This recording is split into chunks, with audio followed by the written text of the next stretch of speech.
ஆமா, பாம்பேல சென்செக்ஸ் ரொம்ப டவுன் ஆயிடுச்சாமே. பரத் சொல்ல தப்பா நினைச்சது மச்சான். சிக்ஸை பத்தி நான் பேசாத ப்ளீஸ். எனக்கு ரொம்ப அன்கம்ஃபர்டபுள் இருக்கு. ஆக்ஷன். அங்க என்ன பாத்துக்கிட்டு இருக்க? அங்க அப்படி என்ன தெரியுது? இந்தாரி நீ சீட்டெல்லாம் சொத்து புறான அழிச்சத என்னடா வெக்கமா? இந்தாரி நீ சொத்து புறான அழிச்சு மாமனுக்கு அஞ்சாறு கஞ்சி கிஞ்சி ஊத்துறது. பேசல இந்தாரி நீ சொத்து பத்தெல்லாம் பேசல. இந்தாரி நீ சீட்டெல்லாம் சொத்து புறத்தையும் அழிச்சத கதையெல்லாம் ஆச்சியான்னு சொல்லிட்டா. எவாயும் சும்மா இருக்க மாட்டேங்குது. பேராண்டி முறைக்கிறியான் பாரு. பேசு. இந்தாரி நீ சீட்டெல்லாம் சொத்து புற ஏன்னு பேசல. சொத்து பத்து புறத்தையே என்ன இன்னைக்கு ரொம்ப ஜாம் ஆகுது. சொத்து பத்தி புறாத்தையும் அழிச்ச கதையெல்லாம் ஆச்சியான்னு சொல்லிட்டா.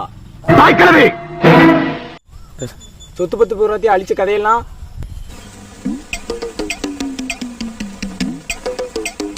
பேசல. ஆச்சி ஆல்ரெடி என்று சொல்லிட்டா. சோதிக்காதீங்க சோதிக்காதீங்க. இதற்கான ஒரு காரணம் டாண்ட்ரஃப்.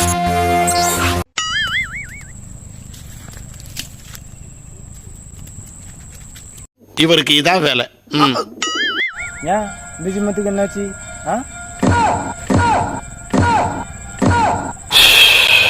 அப்பா மாஸ்டர், எனக்கு ரொம்ப டயர்ட் ஆயிடுச்சு. நான் போய் கொஞ்சம் காஃபி சாப்பிட்டு வரேன். மெதுவா. அட படன் பொத்தி பொத்தி வளர்த்த புள்ள மேகல், அதனால அதுக்கு வெக்க வெட்டு போகல. அட பதர் உன்னால என்ன பண்ண முடியுமா அதை பண்ணிட்டேன். பேசு. அட பரது. Come on my dear boys, let's go. Okay boss. ஆசா கொக்கா.